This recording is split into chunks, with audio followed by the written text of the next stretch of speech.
the advice on how to take Social Security, so many people we talk to them, they have no idea when and how to take Social Security. They have no idea when they should be taking Social Security or Medicare. Those are big pieces of decision that you must make when you get into retirement. That's why we exist as a firm.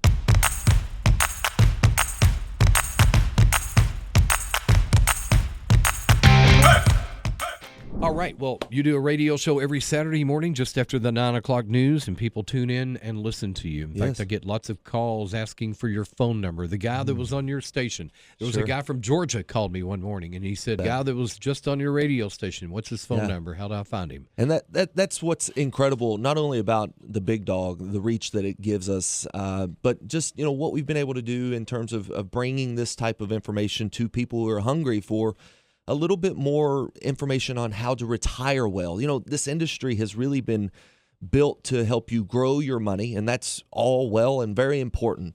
But there comes a point in time, Larry, where people have to turn that money that they've grown into income.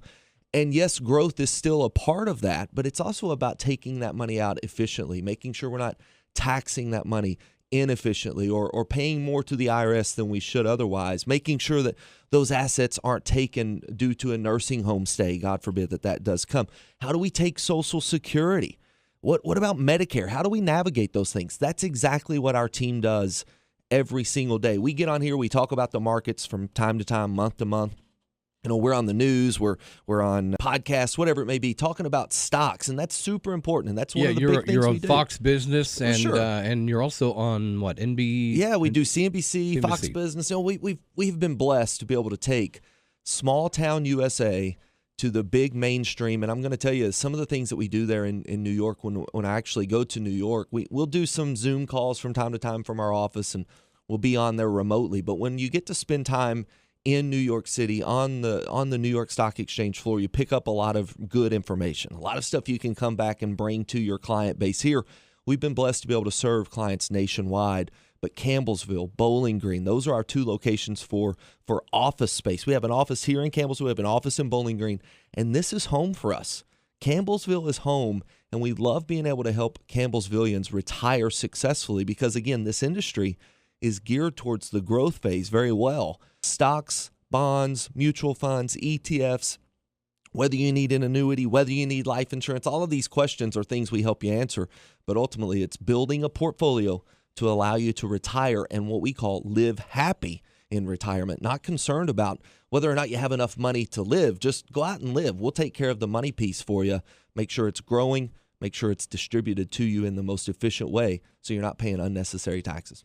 Well, this being the second day of July, how's the stock market looking, and what's maybe the forecast for the rest of the year? Yeah, so, the month of June was tough for us. A lot of sell-off in the tech sector led the NASDAQ lower, led the S&P 500 a little bit lower.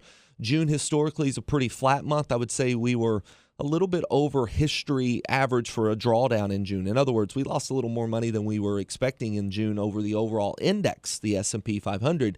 We build portfolios for clients to weather those types of pullbacks. You have to be able to do that in retirement.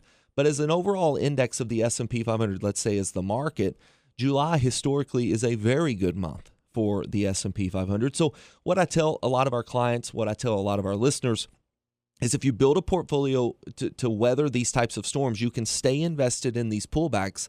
If you have new money to deploy, or maybe you've got money that's been set and safe on the sidelines, putting that money into the market right now might not be a bad idea, especially because of July being a historically good month. Earnings in the corporate earnings scene, it continues to grow. That typically leads the market higher. And you've got a lot of what we would say tailwind behind us with this AI trade. AI continued to build out, that type of AI demand that we see. And then you've got a labor market, which there was right before I came over here, Larry, I was listening to the labor market report that just dropped this morning at 8:30. All eyes are on the labor market right now because the Fed has to make a decision very shortly as to whether or not to raise interest rates or keep them the same. If interest rates rise, that will likely hurt the market. But the labor report we got this morning tells us that there's really no reason for the Fed to rush to raise interest rates, at least not based off of the labor market. Well, that's my prediction. It won't be raised. Sure. Yeah, I think we stay where we are for a period of time.